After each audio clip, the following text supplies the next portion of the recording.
साहब, जिस तरह से नारेगांव के कब्रिस्तान के लिए आपने आंदोलन छेड़ा है, तो क्या करेंगे इस पर आप? क्या मामला हुआ था आज कुछ आपको धमकी दी? देखो,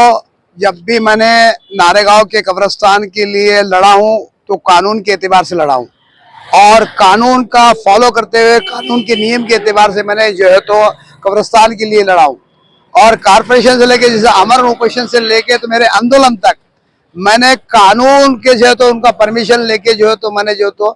कब्रिस्तान के नारेगांव के लिए लड़ा हूं।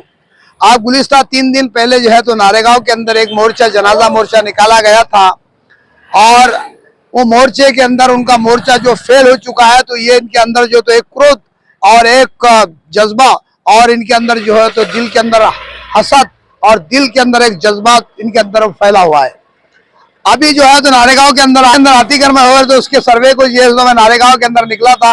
और जो है तो सर्वे कर रहा था, तो एक यहाँ का 70 मौलाना जो है तो इब्राहिम मस्जिद का इमाम है और मदरसे के अंदर एक मौलिम है, मदरसे के अंदर पढ़ाता है और अपने आपको कहता है कि मैं बहुत मोतबर आलिम दीन हूँ। उसने जो है तो मुझे बुलाया और कहा कि मैं नारेगांव का जो मोर्चा हो तो तेरे वजह से फेल हुआ है, तो अनाब शराब बकरा है, लोगों के साथ में हमारी बदनामी करने का कोशिश कर रहा है। मैंने कहा कि मैंने आपका नाम नहीं लिया हूँ, किसी की बदनामी नहीं किया हूँ और किसी की शिकायत भी नहीं की है, लेकिन आपने जो मोर्चा निकाला है ये पुलिस के खिलाफ है, कानून के खिलाफ है और जो कानून के नियम के एतबार से जो अपने मोर्चा ने निकाला और ताकि जो तो आप कानून के एतबार से मोर्चा निकालते थे और किसी बैनर के नीचे आप मोर्चा निकालते थे तो जनता तुम्हारे साथ में थी, नारेगांव की जनता आपके साथ में आती थी, लेकिन आपने ऐसा नहीं किया। तो उसने मैं जो है तो एकदम क्रोध में आ गया और इतनी गंदी गंदी गाली देने लगा और ऐसी गाली दिया कि मैं आपकी मीडिया के माध्यम से बयान भी नहीं कर सकता हूँ, इतनी गंदी गाली। तो मैं ये इब्राहिम मस्जिद के इमाम है, इब्राहिम मस्जिद के जो है तो उम्मे इब्राहिम, यहाँ पे हमारी एक मस्जिद है 70 मौलाना, वो वहाँ के इमाम है और जो है तो यहाँ के एक मदरसा है अपने जो है तो फलाह इदारा बोल के, वो मदरसे के अंदर वो पढ़ाने का काम करते हैं। तो मेरी ये चदबन गुजारिश है तमाम औरंगाबाद के जो मोतबर उलमा इकराम होते हैं, उलमा हक होते हैं, जो हकीकत के जो है तो बिल्कुल जिनकी जो इज्जत पूरे औरंगाबाद की नहीं पूरे जनता उनकी इज्जत करती है, तो मैं ऐसे उलमाओं से मेरी जो तो गुजारिश है ऐसे उलमाओं के ऊपर मोहर लगाया जाए और तमाम यहाँ के जो मदरसे के जिम्मेदार है, यहाँ के नाजिम साहब है, फारूक मौलाना जो है यहाँ के जो जिम्मेदार है मदरसे के, मैं उनसे अदबन गुजारिश करूंगा कि ऐसे मौलाना को जो है तो इमाम से बर्खास्त किया जाए और यहाँ से मदरसे से बर्खास्त किया जाए ताकि दूसरों के मौलाना की बदनामी ना हो सके। ऐसे पाखंडी लोगों की वजह से मौलाना की बदनामी होती है, अच्छे उलमाओं की बदनामी होती है, ऐसे पाखंडी मौलाना की। उलमा इकराम जो बोल रहे आप, जिसका नाम आपसे ज्यादा गाली गलौज हुई, मेरे को इतनी गंदी गाली दिया उसने कि मैं आपके मीडिया के माध्यम से बयान नहीं कर सकता हूँ, इतनी गंदी गाली। और यहाँ तक के कहा कि रुक थोड़े दिन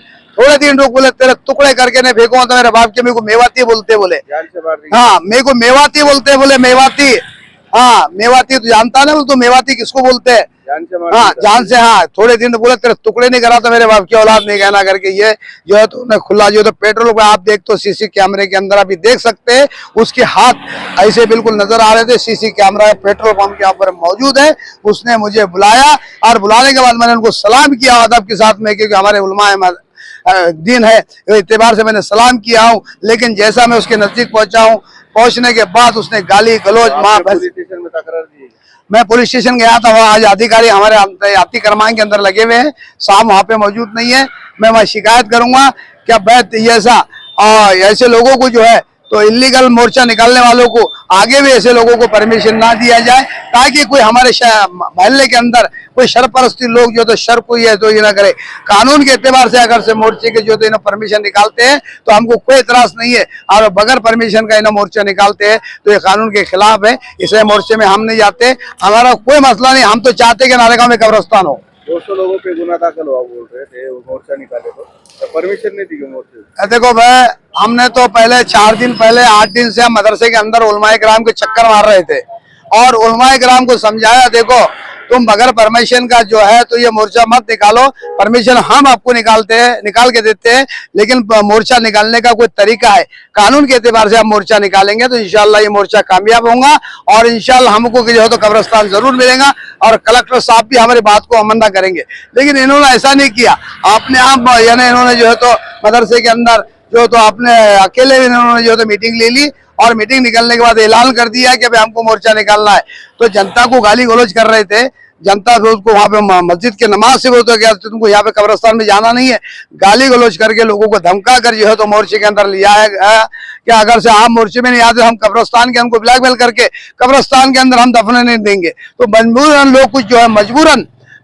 जो है तो मोर्चे के अंदर गए और मोर्चे में जाने के बाद जो है तो आपकी भूमिका क्या रही है? देखो मोर्चे में जाने के बाद तो उनके पास परमिशन ना होते हुए तो 175 लोगों के ऊपर वहां पे जो है तो एक केस दर्ज हुआ है और मुख्य आरोपी जो है तो 12 लोगों को मुख्य आरोपी बनाया गया। तो ये गलत बात है, ऐसे लोग ऐसे शिकस्त लेते रहेंगे जो गलत तरीके से निकालेंगे, कानून के हाथ में लेने का जो काम इन्होंने जो किया है, मैं तो बोलता हूँ कानून को इनके ऊपर कड़ी से कड़ी कार्रवाई होना चाहिए, कड़ी से कड़ी इनके ऊपर कानूनी कार्रवाई होना चाहिए ताकि ये लोग ऐसी जो है तो हरकत ना कर सके, यहाँ की जनता को गुमराह ना कर सके। ये जनता को हमेशा के लिए एक मर्तबा नहीं है, ये 3 मर्तबा इनका मोर्चा फेल हो चुका है। ऐसे लोगों को जो है तो ये एक नईम मौलाना एक है उधर से मदरसे का नईम मौलाना और एक 70 मौलाना और एक अलियार, ये जो है ये लोगों को गुमराह करते हैं और जमा करने का काम करते हैं। 3 मर्तबा जो है अभी जो है तो इन्होंने जो पैसे भी इन्होंने चंदा जो जमा करे हुए, जनता ने उनको पूछना चाहिए, इनको जनता ने पूछना चाहिए भाई तुमने जो बारे में जमा करो, इन्होंने मोर्चे के नाम पे जो डोनेशन जमा करे हुए, मोर्चे के नाम पे जो डोनेशन जमा करे हुए, रक्षे को लग रहे हैं, पॉम्पलेट को लग रहे हैं, तमाम जो है तो उसको खर्चा आ रहा है। तो जनता ने पूछना अरे आज तक तो साहिब खान पठान ने जितने भी मोर्चे निकाला है, जितने भी आंदोलन करा है, आमरण उपोषण करा है, कभी जो है तो जनता से 1 रुपया नहीं लिया। इन्होंने पैसा जमा करे, अब जनता ने इनको पूछना चाहिए भाई हमने जो पैसा दिया आपको तो पैसा खर्चा कहाँ करे करके, जनता का काम है, हमने तो पैसे नहीं दिए तो हम पूछ नहीं सकते, तो ये जनता का काम है। जनता ने पैसे जो इनको जो है तो मोर्चे के नाम पे लड़ रहे हैं, तो कहा था उसको कामयाबी मिली कब्रिस्तान के बारे में। देखो भाई लोगों को बेवकूफ बनाने का काम करते हैं, हमको सब मिल गया कब्रिस्तान का, हमको सब मिल गया, ये हमको ऑर्डर कॉपी मिल गया। भाई जनता को बताओ तो कहते हैं कि हम सस्पेंड में रख रहे। अरे भाई सस्पेंड में क्यों रख रहे तुम, ये जनता के सामने आप डिक्लेयर करो ना, ये जनता के सामने आप डिक्लेयर करो, जनता की समझ में आएंगे कि वाकई में तो मेहनत कर रहे हैं। तो ये कुछ नहीं है, ये सब जनता को बेवकूफ बनाने का काम कर रहे हैं, ये सियासत कर रहे हैं, ये लोगों को जमा करते हैं, अपने जो तो वीडियो बनाकर लोगों को वाह करने को लगाते और ये जो तो पूरी जनता को नारेगा बेवकूफ बनाने का काम कर रहे हैं। आपका नाम? मैं एक समाज सेवक सोशल वर्कर साहिब खान पठान।